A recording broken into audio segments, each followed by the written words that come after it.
So in this video, we're going to discuss truth, especially as it relates to the biggest lies. So in other words, what's the biggest lie about truth? And in a sense, you could say very briefly that the biggest lie about truth is that there is such a thing called truth, and that we human beings can define it. But there's, of course, a little bit more that can be said about that.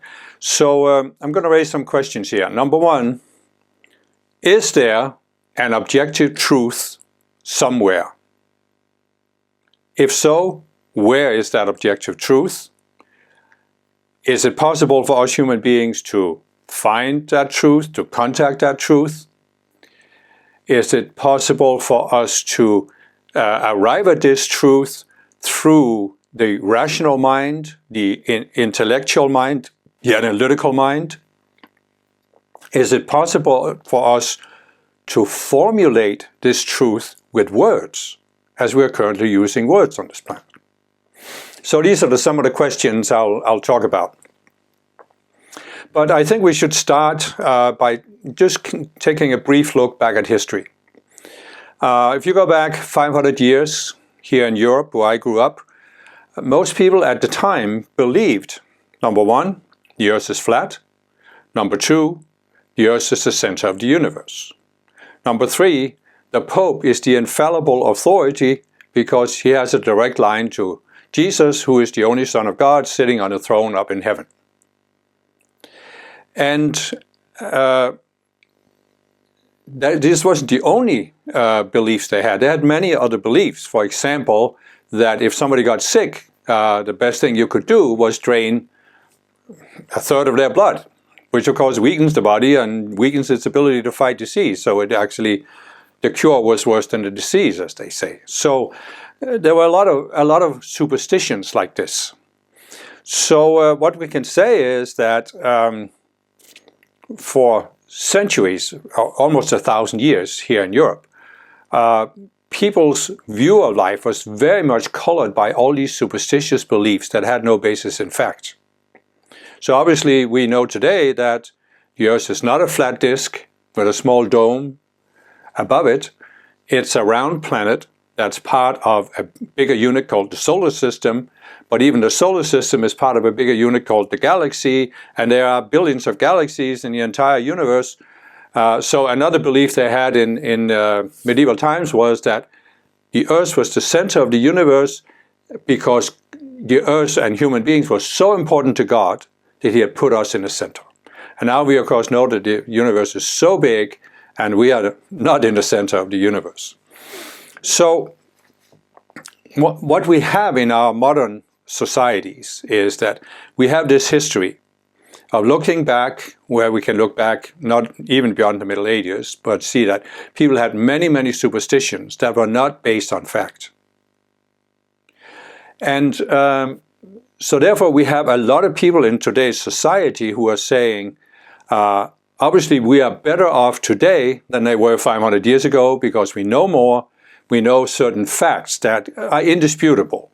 The Earth is round, the Earth is not the center of the universe, and this has, it's improved our lives, it's improved our outlook on life because we know more. We have a truth that they didn't have 500 years ago. And so what we can say is that there's a lot of people in the world today who are very dedicated to this idea of truth and finding truth and discovering truth. And I'm not questioning this. I'm not questioning that we know much more today than we did, humankind knew 500 years ago. I'm not questioning that that's an improvement. But what I would like to question here is facts the same as truth? So, I consider it a fact that the Earth is round, and that it is not the center of the universe. Yes. So, from that perspective, we can say, well, the idea that the Earth was flat was obviously a lie, it was an illusion, and the truth is that the Earth is round. Yes. The idea that the Earth was the center of the universe was an illusion, It was a lie. The fact is that the Earth is not the center of the universe or the solar system. So, from a certain perspective, you can say the Earth being round is the truth, compared to another idea. But when we talk about a concept of the truth, is that really the same as facts? Because here's where we get into this. What happened was that at a certain point during the Middle Ages, there were a group of people that emerged, which we now call the early scientists. And they were starting to make observations. For example, the Catholic Church said the Earth is the center of the universe, which means the moon and all of the stars and the heavenly bodies are revolving around the Earth. Even the sun was revolving around the Earth. And then they started building telescopes. They were looking up in the night sky and they were saying, but when we observe how these heavenly bodies actually move, it doesn't seem like they're moving around the Earth in a perfect circular orbit, which was another thing the Church said, because the circle was the perfect geometrical shape and everything in the heavens was created by God, and God has to be perfect, so therefore the moon has to move in a circle around the Earth. And so they were making these observations and they were beginning to question religious doctrine. But how did the religious people look at that at the time? They said, these scientists are questioning truth because the doctrines are truth. So what we see is that today we have a tendency, or at least many people I have met in my life, have a tendency to say, oh, but what they believed in the Middle Ages was superstition, and now we have the truth. But you see, they at the time would have said, we have the truth, and you're questioning the truth. So that's why I'm saying we could consider that there could be a difference between facts and the truth. And obviously the medieval Catholics had confused the two. They thought that what the Catholic Church said was the truth, and there was no reason to investigate whether that actually corresponded to the facts. Right? So when science became more prominent in society, started having a bigger influence in society, there was a group of people that emerged that were, you can question whether they were really scientists, because they started using science as a weapon against religion. So we had the religious people who didn't want people to know the facts discovered by science. But now we see the emergence of another group of people who didn't want people to, they really didn't want people to know anything beyond their materialistic view of life. So we had the Catholics didn't want people to know anything beyond the Catholic view, and now we had the emergence of a group of what we could call scientific materialists who didn't want people to know anything beyond the materialistic worldview. So we really see two groups of people who were both thinking they had the truth, but who were really using, both of them were using the truth to limit people's ability to ask questions and think beyond this mental box they had defined. So what I'm trying to say here is that we see a tendency in human history that there can be a power elite that comes up, and I've talked about power elites in some of my earlier videos in the series, that comes up and they seek to control people. And in order to really control people, you have to control what they know and how they think, what they believe. And the medieval Catholic Church was very, very good at controlling people and kept that control up for 1,000 years. But what these people always do is they define a mental box and says, inside this box is the truth, and you're not allowed to think beyond the box. You're not allowed to ask questions about what's outside the box, because the truth is inside the box. And either there's nothing outside the box or it's unknowable.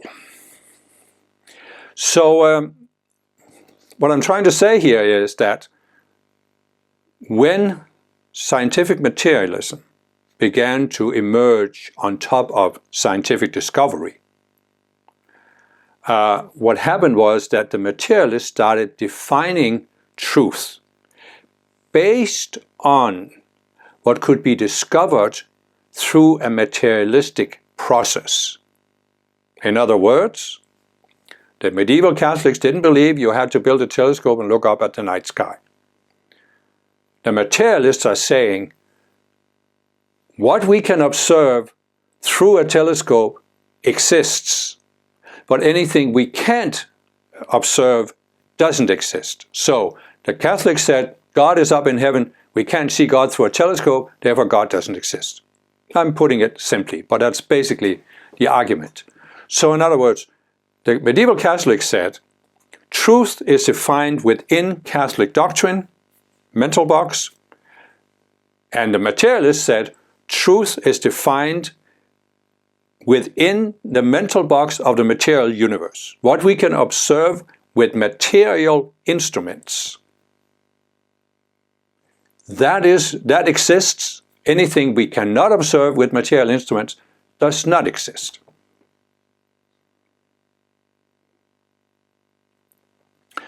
What's wrong with that?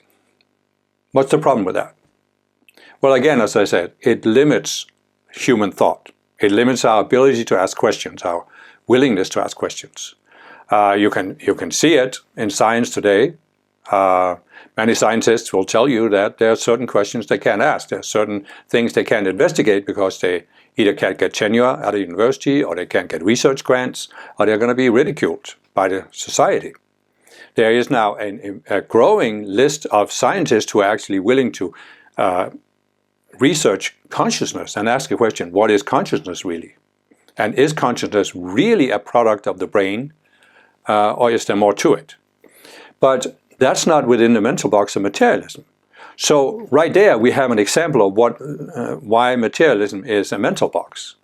Because what allows us to come to a point where we say, oh yes, I see the fallacy of all religion, and therefore I accept materialism.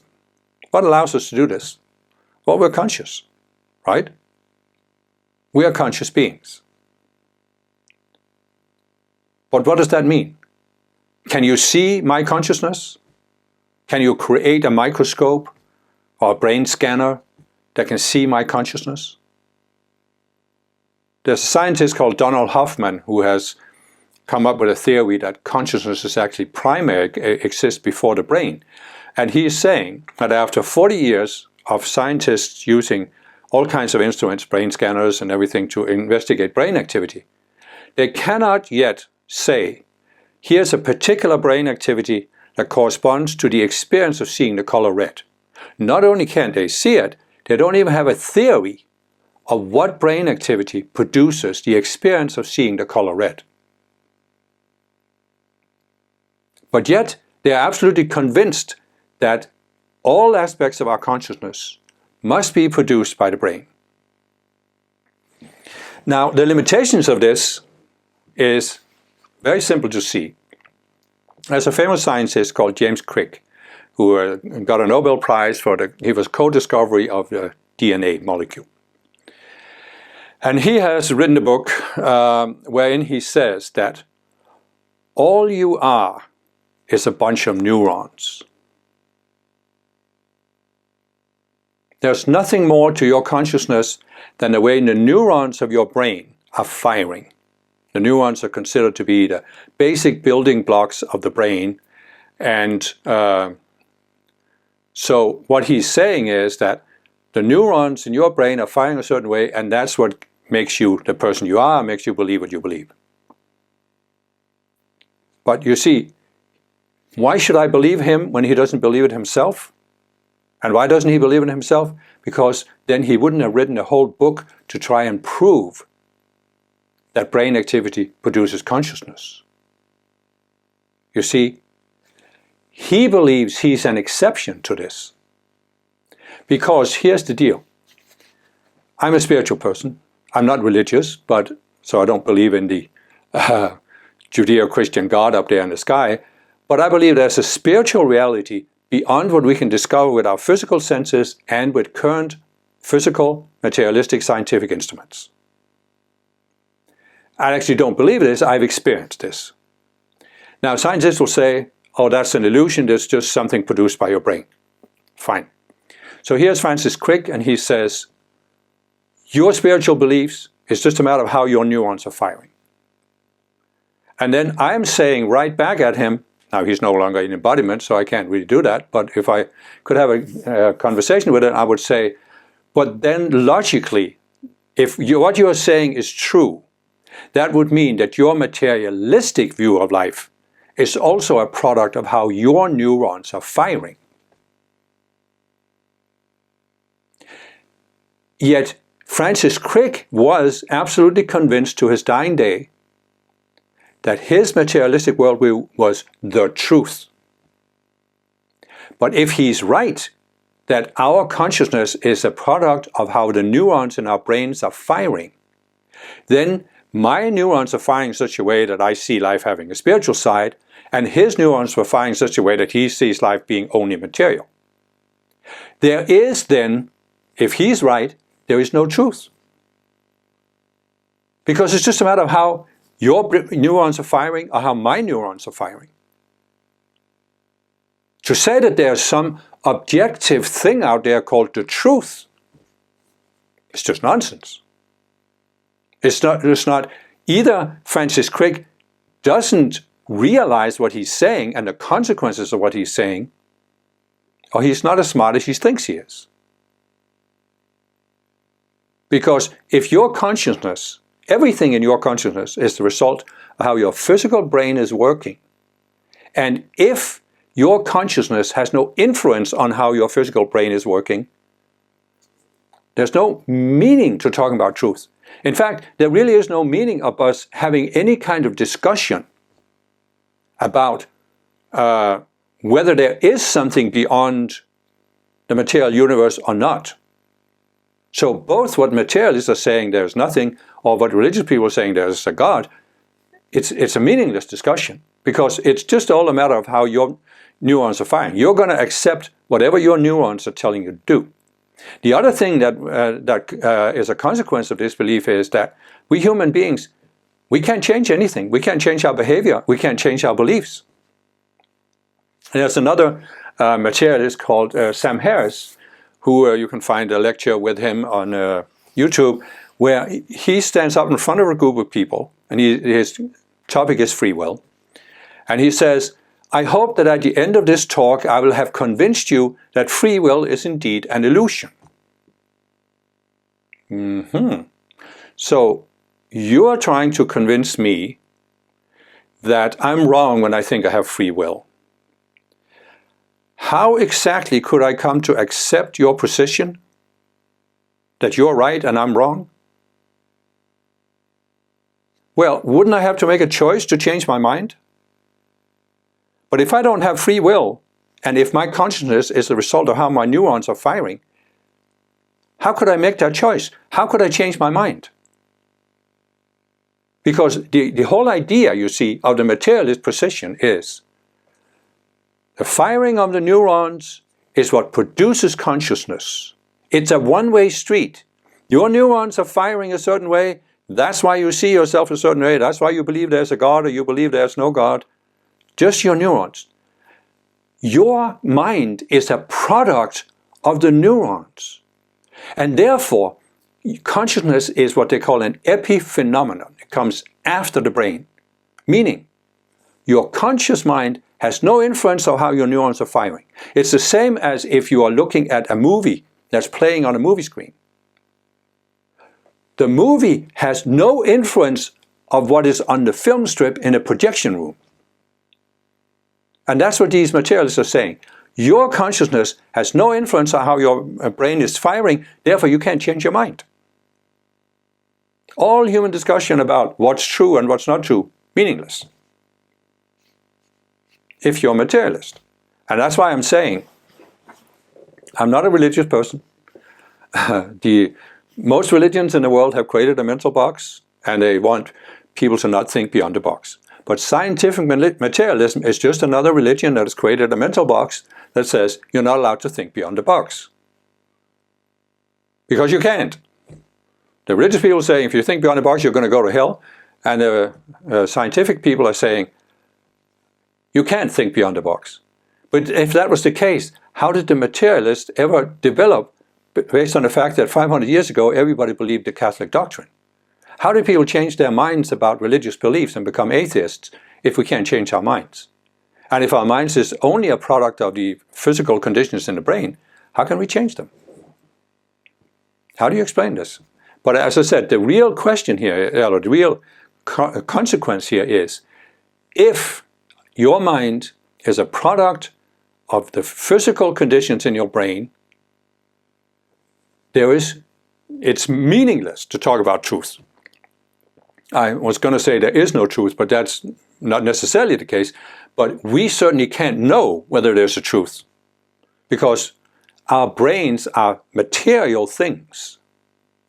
So what I'm trying to say is, I said earlier, we can make a distinction between fact and truth. And so what I would say is that we obviously live in a material world. We have physical bodies, they have a certain density. There's a wall here. And so what we have done with our common life experience, observation of how life works, and what we have done with science is we have attempted to discover how the material world works. But that is fact. We have discovered a lot of facts. I don't think we've discovered anywhere near all the facts, but we have discovered a lot of facts compared to a few hundred years ago. And I'm not in any way denouncing that. I think that's a wonderful development in human history. But materialism, by its very nature, by its very own philosophy, defines there is nothing beyond the material universe. There's nothing, if something can't be discovered by material instruments, then it's beyond the field of science. Well, that means then that materialism really, if you want to be honest, can't say anything about anything being beyond the material universe. Is there something beyond the material universe? Materialism can't really say. If they were honest, they should say, we don't know because we haven't investigated it, because we believe we can't. And so that's why I'm saying what we can have discovered through science is facts. But it's not necessarily truth. Because in a sense we would say, we could say that truth is, for example, is there something beyond the material universe? Is there more to consciousness than the physical brain? Now that's something we could say, that's a matter of truth, which we haven't reduced to a fact yet. So now the question becomes, if we are saying, like materialists are saying,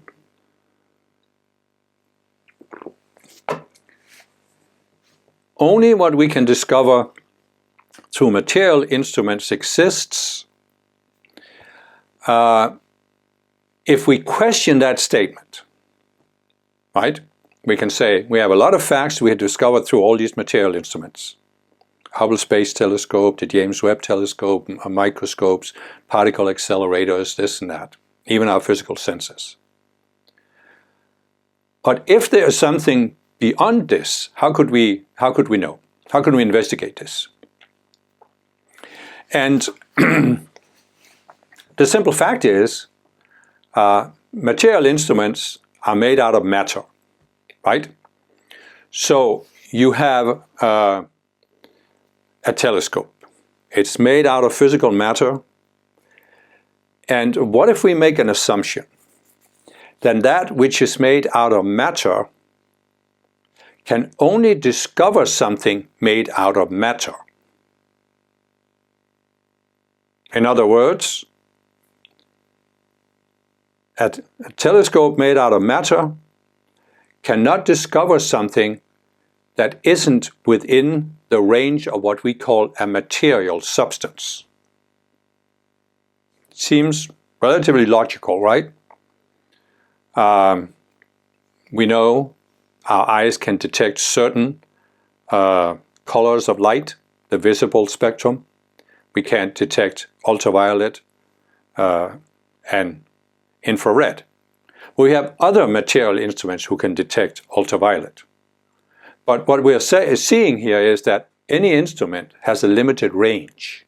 Our eyes have a limited range, our ears have a limited range, even scientific instruments. So what I'm saying is, what if we could not come up with a material instrument that can reach beyond the material universe?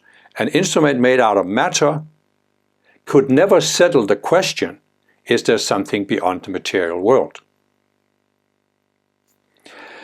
This would mean then that our only option for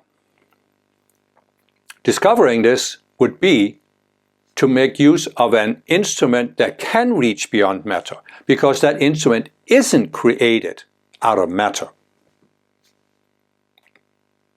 But where do we find such an instrument?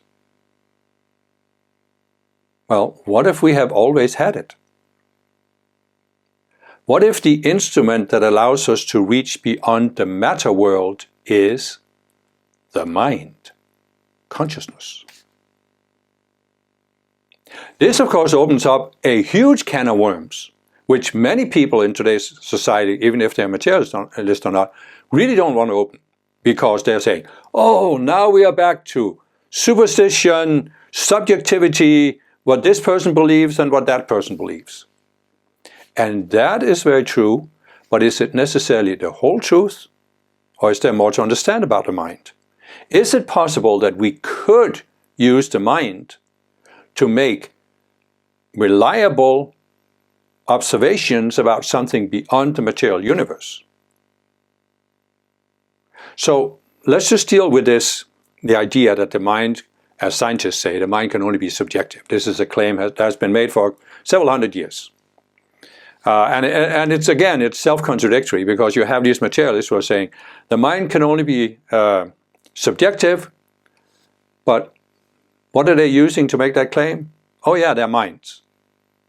So maybe their claim that the mind can only be subjective is in itself subjective, and therefore not an objective truth. I'm just raising that question. But anyway, so there's no doubt that the mind can be very subjective, very polarized, very superstitious. So why is that? Well, the way to deal with that, I think, is to realize a very, very simple thing. We human beings are not material beings. We are psychological beings. Everything that happens in our lives is affected by our psychology, our psychological state. Not just the conscious mind, but also the subconscious mind. Psychology has discovered there are layers of the subconscious mind. It's very, very complex, and that people's behavior, people's beliefs are very much tied to something in their subconscious mind. When people are exposed to trauma, they can create these structures in the subconscious mind that can haunt you for the rest of your life, but you can actually resolve them. I mean, the whole idea of psychology, self-help, self-improvement is you can consciously do something to change your psychology. I mean, there's a huge field of study out there. And if you're open to this video, you're probably open to that idea that you can actually choose to change some aspect of your psychology. You can do this consciously. Okay, so we are psychological beings, and we have certain psychological needs. I don't think that psychology has really discovered our deeper needs, but some psychologists have certainly talked about it. There's a famous American psychologist called Abraham Maslow who created a pyramid of needs. And there are layers with these needs. And the bottom line is the physiological needs, and then there's safety and security needs. So why is this relevant to my discussion of truth? Because we human beings live in a turbulent world that's always changing. There are a lot of things going on around us. And it can very easily make us feel insecure, make us feel threatened. So we have a psychological need. We have a physical need for physical safety. But beyond that, we have a psychological need for safety. And the psychological need for safety means that we have to find something in the world that doesn't change, that we think we can rely on. It's like we have to have a psychological foundation, a bedrock, something we can rely on that doesn't change, so that we can function psychologically. And if you look at history, you can see that people have always had this need. And the only thing that's really different is the exact specifics of how they have attempted to fulfill that need. But if you look beyond the specific, you can see that the universal trend is, number one, people have a need for some psychological stability and security. Number two, they seek to fulfill that need by defining something that is truth. In other words, for many, many people throughout history, the concept of truth has simply been a means to an end, a means to fulfill a psychological need for safety. And I will absolutely admit that if we approach truth based on this psychological need for safety, our approach to truth and the truth we come up with is entirely subjective. Has nothing to do with any kind of reality. Absolutely nothing. You see in history how this religion has claimed we have the only truth. You see just in our lifetimes, Marxism claims to have the only truth. Scientific materialism claims to have the only truth. Any number of churches claim the same. They can't all be right. But what if they're all wrong? What if none of them have the truth?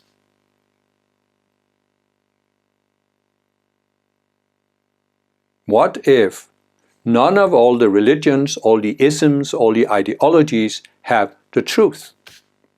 Because it all springs from this psychological need to define something that doesn't change, and therefore we think we can build our relationship to the world on this truth, this unchanging truth.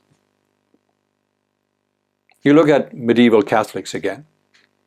They lived under very poor conditions. Why? Because they were totally controlled. They were enslaved by a small power elite. The majority of the population are very poor. They didn't know if they could survive, and they had enough food and this and that. How do you deal with this psychological insecurity? Well, the irony of it was that the the physical conditions were actually produced by the Catholic Church, who had aligned itself with the kings and the noblemen, divine rights of kings and this and that, and the people weren't capable of ruling themselves. So that's why the people were enslaved. But the Catholic Church offered them a way out of this insecurity by saying, oh, but it doesn't matter what the conditions are while you're here on earth, because if you're a good Catholic, you will go to heaven for all eternity after this lifetime.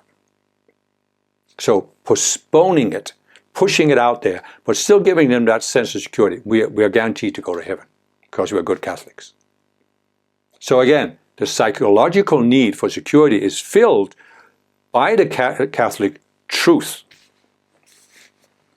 Now at the same time, Marxism filled that need because they believed that Marxism is the inevitable truth about how the economies are going to evolve and eventually all societies will be communist and this and that. Materialism, same thing. There is, basically materialism is saying there is no truth. I don't know how people find psychological stability with this, but apparently some people are able to do it. I'm not trying to be ironic here. I'm just trying to say I don't understand how you can be a materialist and find a sense of safety and security in a world that your own ideology labels as completely beyond any kind of human control. But anyway, so all I'm trying to say is we have a psychological need for security. And throughout history, this has deeply influenced our approach to the truth. And so this is one thing. So we can clearly see that humankind has had any number of individual, subjective truths that we have defined. So now you could take a pragmatic view and say, okay, fine. People have a psychological need. Whatever fills that need is okay for them because they function better than if they didn't have any sense of security. Yeah, you could say that. But we're talking about truth here. So what we can say is that as long as people's approach to truth is driven by this psychological need for security, there is no truth in what they're coming up with. So if we really want to approach a truth, we have to go beyond this. We have to be willing to go beyond this. In order to be willing to go beyond this, we have to deal with our own psychological need for security. I mean, you look at a lot of people who are religious people, they feel enormously threatened when somebody questions their religion. But you also see scientific materialists who feel enormously questioned if you question materialism. And they'll try to put you down and ridicule you and say all kinds of stuff against how stupid you are because you don't agree with them. And so if we are willing to go beyond this need for security, then we can ask some questions. We can look at what is it people have actually done throughout the ages in order to find truth. And they've taken two approaches, basically. One is, we can know truth. Truth is being revealed to us from a higher source, God. The other is, we have the ability to discover truth on our own. So, let's deal with that first. First of all, if the materialists are true, that our consciousness is a product of the material conditions in the brain, then that idea is shot right there. I mean, there can be no objective truth if everything we know and everything we believe is a product of the material conditions of the brain, and if your brain neurons are firing differently than mine. None of us can be objective. Materialists believe they are because they believe their neurons are firing in such a way, but that's just, self-contradictory. So it's another example of subjective truth. There's no more truth than the Catholic doctrines. So what we have to say is, what have people been doing in order to find truth? You go back, for example, to the Greek philosophers who attempted to think their way to the truth.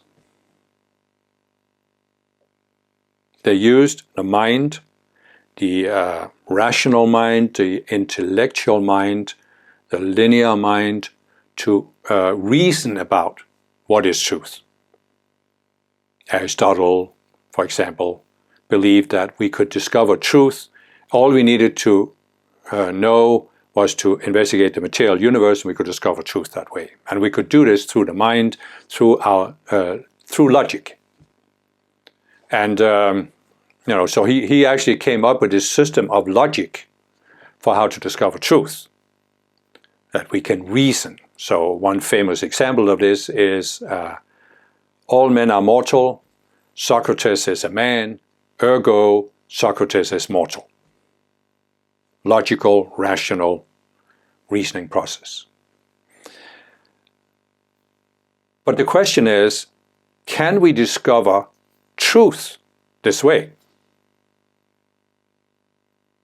In other words, is it possible that what many philosophers and intellectuals and thinkers throughout the ages have overlooked is that the logical, rational mind has certain limitations?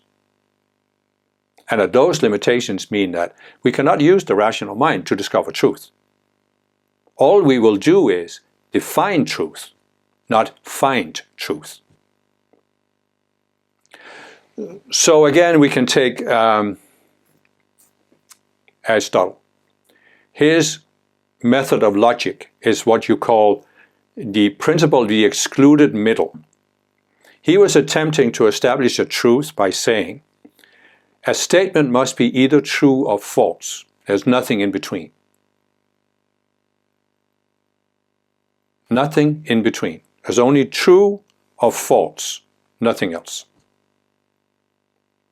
But the thing is, in order for this to work, in order to use this method, you have to make a definition or what is logical.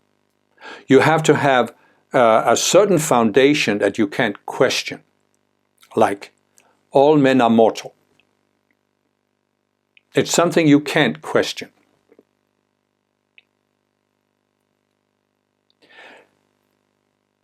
But this also means that what you can discover through this method will be limited by your definition. What you see as unquestionable. Now, I'm not saying it's unreasonable to say all men are mortal. But I would question whether it's rational, logical to say material instruments can discover everything that exists. Therefore, whatever can't be discovered by material instruments does not exist. Because there's one material instrument, my eyes, that can't see ultraviolet light. But there are other material instruments that can detect ultraviolet light. But who knows if there couldn't be forms of light that even those instruments couldn't detect. So that's why I'm saying there is a lack in modern civilization, is this realization that the intellect has certain limitations. And one of the main limitations of the human intellect is it's a comparative faculty.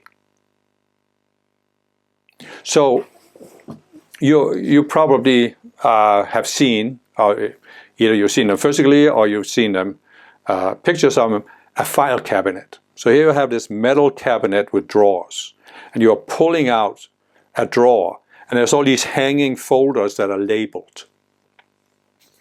And this is an illustration of how the intellect actually works. In your subconscious mind, as a result of the way you were brought up, and what you have come to accept and believe, there's a file cabinet. And there are folders. This is reliable knowledge. This is a lie, for example. And your folders are different than mine. So whenever you come across a new idea, the first thing your intellect will do is it will evaluate the idea based on which file folder does it fit in. It always wants to take a new idea, put it in a file folder. Ultimately, is it true or is it not true? And for example, oh, this sounds spiritual, I'm a materialist. No, this is not true. I don't have to look at the idea. I don't have to evaluate the idea. I'm just filing it away. So that means that for most people, and as I said again, this reaches back to the psychological need for security. But for most people, the intellect is seeking to uphold whatever beliefs you have that give you a sense of security. And that's why you can say the main goal of the intellect for most people is to maintain that sense of security. So that means a new idea comes to you, and it's evaluated based on, does it question what I already believe, what gives me a sense of security? Now, let's say you're a materialist. New idea comes to you. Does it question materialism? Does it go beyond materialism? Oh, then I don't have to look at it, because I can file it away. And that way you maintain your sense of security. But if you look at historically, discoveries have always been made by people who are willing to go beyond their sense of security and question a new idea based on its own. Does it have merit? Could there be something to it? Does it explain something that our current ideas don't explain? That's how Einstein came up with a theory of relativity. That's how other scientists came up with quantum mechanics that Einstein couldn't even accept, and so forth. So, what we see here is that a human intellect may not be the best faculty for discovering truth, because it has a tendency to look at what we have already discovered and compare everything new, every new idea, to what we already know, what we have already accepted as being true or not true.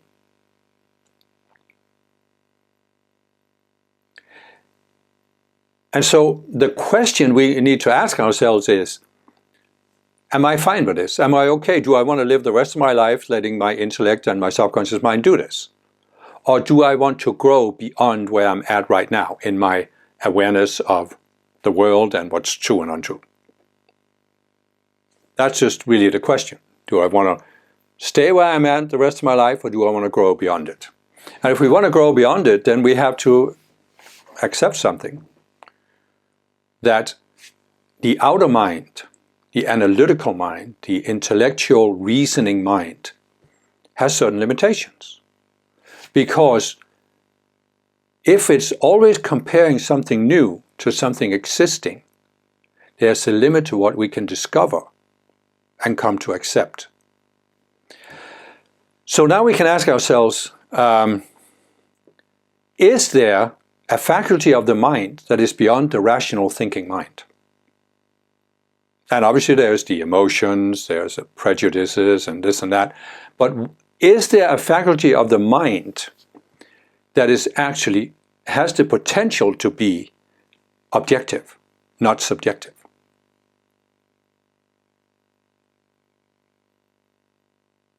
So we can say, if we look back at history, we can say that medieval Catholics, they were very much driven by fear, the fear of going to hell if they didn't believe Catholic doctrines. That's why I didn't want to question it. So their fear, their emotions in the emotional body, overrode their thinking process because they didn't want to think on something that went beyond Catholic doctrine because they were afraid. Now what we have societies that for a long time, a couple hundred years, maybe more, a lot of people have been willing to use the intellect to think beyond their emotions, even use the intellect to control their emotions, and to basically use the intellect, I guess, going back to my question about how materialists can find security, because their intellects override their emotions. So they have used the intellect to override their feelings, but now the question is, are we willing, are some of us willing, to see that even the intellect has certain limitations, and that there is a faculty of the mind that goes beyond the intellect? And what then is that faculty? Well, this is what we, in normal everyday language, call intuition. Now, intuition, I never really found a good definition of it. So I'm going to give my own definition of it here. And let's just say that there is something beyond the material world. Just for the sake of argument. Say there is something beyond. We human beings are obviously living in the material world. We have physical bodies that have all of these faculties, all of these needs. And we need to take care of this. There's no question about it. But if there is something beyond the physical world, is it possible there could be more to us than just the physical body? And as I said, if you believe you can change your mind, there must be more to your mind than your physical brain. Because otherwise you can't. You cannot consciously change the way your neurons are firing. If the mind is produced by the neurons firing. So, if you believe this, if you accept this, we can then say, if there's something beyond the material world, if we human beings, what should we say? To be neutral as possible. Okay, let's just say there's something beyond the material world, and we human beings have a connection to it. Would it then stand to reason, would it seem, what, real to you, possible to you, that your mind has an ability to reach beyond the material world and contact that reality beyond the material world? If you don't think so, let's just part ways here. No harm done. But if you believe that's possible, then I would suggest that that faculty is what we normally call intuition. And that means that intuition then is something that allows us to reach beyond our emotions, our fears, our insecurities in the emotional body, and also the intellect, our thinking mind. Intuition is really a connection to something beyond the outer mind. That's what I'm suggesting. That there's a part of our minds that is just the outer mind that's very much related to practical life, everyday life, functioning in the material world. But beyond that is a part of our minds that has the ability to reach beyond the material world. So now the question is, if we reach beyond the outer mind, what do we reach? What are we in contact with? And here's where it gets a little bit complicated to go beyond this, because we have to go beyond what I've said so far.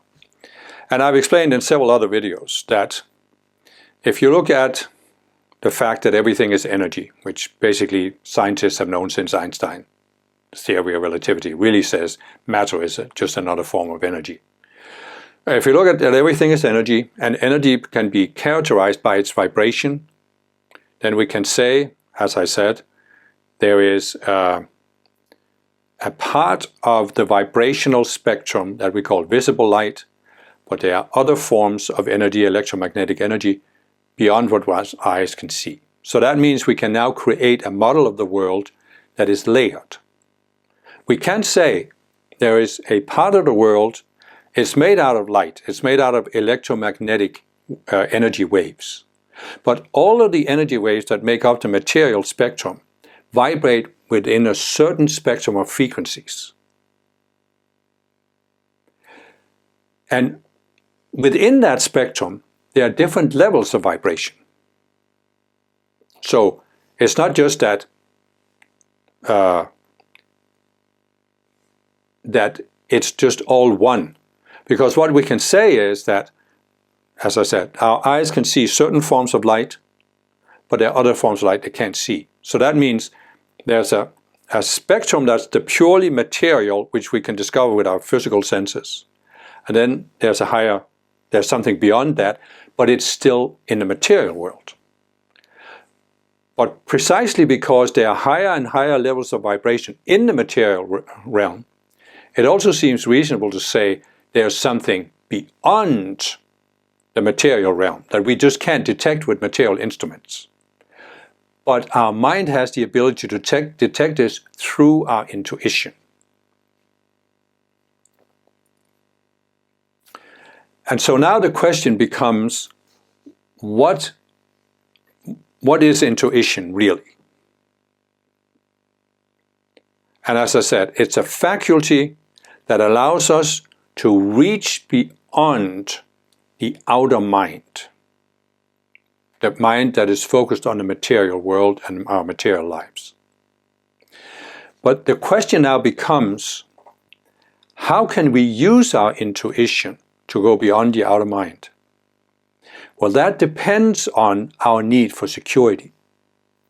How attached are we to the ideas that fulfill our need for security? In other words, you are Catholic. You believe the Catholic Church will guarantee that you'll go to heaven after this lifetime. Can you use your intuition accurately? Probably not. Because if your intuition showed you something beyond Catholic doctrines, you would feel threatened by it, and therefore you wouldn't believe your intuition. You might not even be able to tune into anything beyond the material world because you couldn't conceive of questioning. Same way if you're a materialist. Could your intuition give you an experience of something beyond the material world if your sense of security is tied up in denying that there is anything beyond the material world? So you see, basically what I'm trying to say is that if you look at the human intellect, you look at human debates that people have had. For example, I've used this example before. For centuries there's been a debate between atheists and religious people, atheists and theists. And they have come up with arguments why God must exist, or why God must not exist, doesn't need to exist, and they're trying to shoot down each other's arguments. But they haven't really gotten anywhere. They have never found a decisive argument, and that's why I said earlier, the intellect is a comparable faculty. So if you have a religious person who says, here in my database, God must exist, that's an unquestionable truth. So every argument he hears, he refers to this. The same thing with an atheist who says God must not exist, every argument he hears, he refers to this. So they are both being subjective. Even if atheists claim to be objective, they are still subjective. So this shows you one of the limitations of the human intellect. It can't come up with a final argument. So now you can say, let's say that in medieval times there was a debate. Let's just say there was a debate. Is the Earth the center of the universe or is it not? Do the heavenly bodies revolve around the Earth? And they had all kinds of intellectual arguments for or against this. I'm not saying that was the case, I'm just saying as an example. And here comes Galileo. He says, what if we could build a telescope that could allow us to study how the heavenly bodies move? So we can actually experience. That's beyond intellectual argument. And that's what I'm saying. This is what intuition is. It's something that's beyond the intellect, the rational thinking mind. Because when it comes to there being something beyond the material universe, you can argue for or against it indefinitely, but your intuition can give you an experience. There is something beyond the material world, there is something beyond my physical body, and it seems absolutely real to me. The experience is real. The experience is more real than what I'm experiencing through my senses. And that's what not spiritual people, but people who are mystically inclined, or mystics, they've had throughout the ages.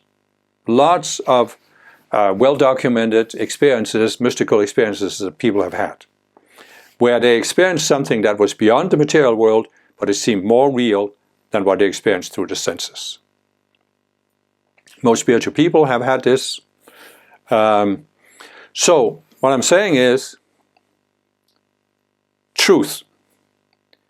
Can we find truth through the intellect? No, because we'll always end up defining something. And when you have defined something that gives you a sense of security that you are not willing to question, because then your sense of security is gone, you're not finding truth. You are defining truth. And that's subjective.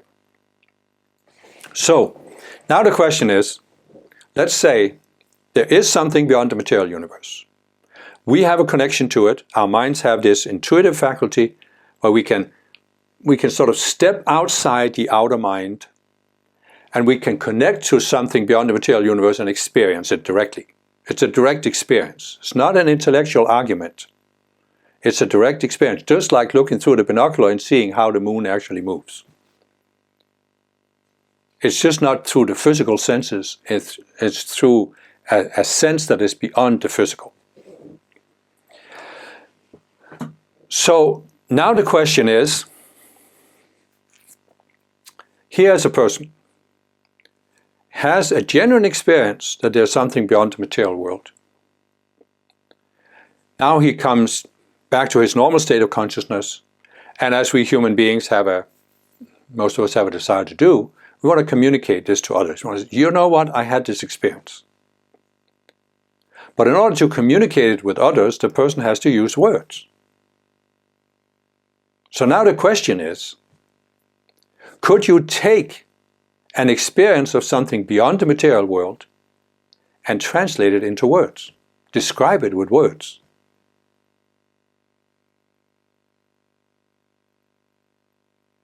So now, what we realize here is that the way we use words is very much tied to the material world.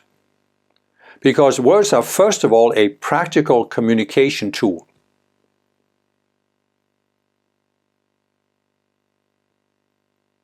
We are warning each other about danger, we're talking about practical things, everything in the way we use words is geared towards the practical material aspects of life. Yeah, we have also developed words that can use poetry, that can be used to give emotional experiences, perhaps even trigger spiritual, mystical experiences. But it's still words. So what we realize here is there is the actual experience that is beyond words, and there is a description of the experience in words. So, let's say you and I meet in town, and I'm telling you, I just went to the market and they've imported this new fruit from South America. It's really good. And I might describe the fruit, and you might, based on my description, say, that doesn't sound likely. I don't think there is such a fruit. But at this point, your view of this is just in your mind. It's based on the words that I'm using to describe the fruit.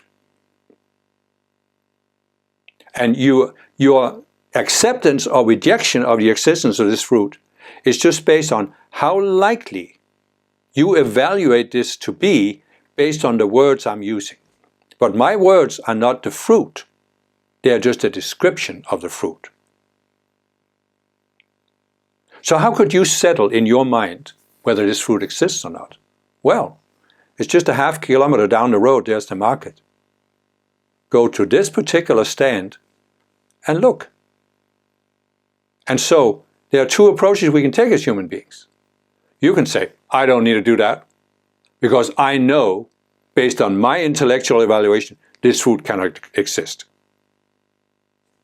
A lot of people are like that. Most people are like that because, again, maybe the existence of this fruit that I'm talking about actually threatens your sense of security. Then you're going to reject it. Say, I don't need to look. I don't need to go to the market and look for myself. I know I can decide in my mind what you're saying is not true. But you're doing this based on words, not experience. Or you can take the approach and say, okay, I'm going to check this out. You go there, and there's the fruit. You've never seen it like before. You hold it. You even take a bite of it. Then the existence of the fruit is not an intellectual idea that you can argue for or against. It's not based on words. It's direct experience. So what I'm trying to say with this whole thing is, so far in our civilization, most people who have approached this topic of truth have done it based on what I've described here. As a psychological mechanism that gives you a need to have a sense of security. If that is threatened by a new idea, you tend to only look for how to reject the idea rather than accepting it. Many people are using the intellectual, comparative, reasoning, logical mind to decide whether a new idea is valid or not. And many people are doing this based on words, a description in words. But just as the famous saying, the map is not the territory, the description is not the truth. So what I'm saying is that in this age, what we need to do if we as humankind want to go up to the next level in our approach to truth is we need to acknowledge the limitations of the intellect, the reasoning mind, the limitations of the approach we have taken, our psychological need for security, and the fact that we have an intuitive faculty that allows us to reach beyond the outer mind, to reach beyond words and have a direct experience. When it comes to the truth, we could even ask the question, could truth ever be limited to the material universe, our thinking ability, and words? Or must there, if we are to ever discover truth, must there be more to truth than any of these? Must truth be something beyond our minds, beyond the material universe? And is it possible that we can't think our way to the truth, but we can only discover it through a direct intuitive experience? Because then we can take a step and say, now then, what do we do to improve our intuition? So it becomes more and more accurate. Because as I said, If you had a strong need for security, and if it's tied to a certain ideology or religion, you will not be neutral in using your intuition. And therefore you might not get accurate intuition, you might not get any intuition. Well, that's a different topic. What I wanted to say here is this.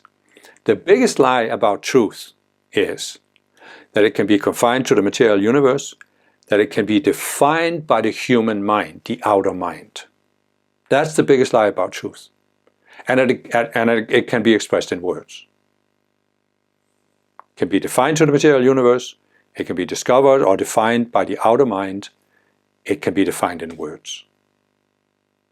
That's the biggest lie about truth. Now I'm not going to tell you what the truth is, because the truth is beyond words. But what I'm saying is, you have the same intuition I have. You can learn to use your intuition more accurately, which basically means being neutral, and you can have an experience of a truth beyond your outer mind, the material universe, and words. I've had that experience. Many other people have had it.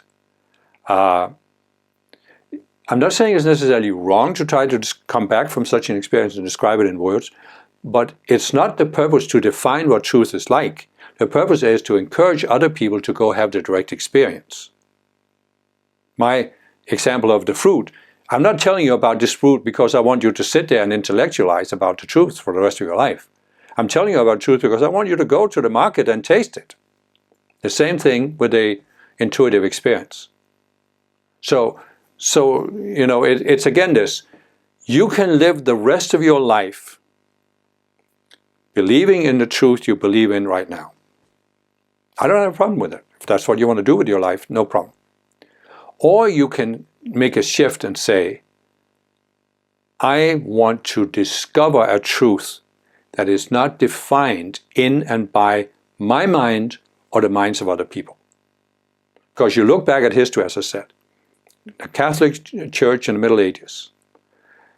In a sense, you could say the Catholic Church is the biggest mind control machine known to humankind. Because for over 1,000 years, it had the vast majority of the population in Europe in an iron grip. But this was done through ideas. It was done through the emotional level, fear, people's need for security, and the reasoning, intellectual, analytical mind. And if you're in this dynamic, you can be controlled. What I'm saying is the Catholic Church, a small elite of clergy, had defined the Catholic truth that most people believed in without daring to question it. So, if you have been brought up to accept a certain truth, whatever that may be, you are being controlled by a small elite. I'm not asking you to believe in what I'm saying. I don't want to control you. I don't want you to shift from being controlled by one power elite to being controlled by me or any other power elite. I want you to use the faculty you have to discover a truth that is not defined here on earth by other people, and therefore cannot be used to control you, but will actually set your mind free from earthly control.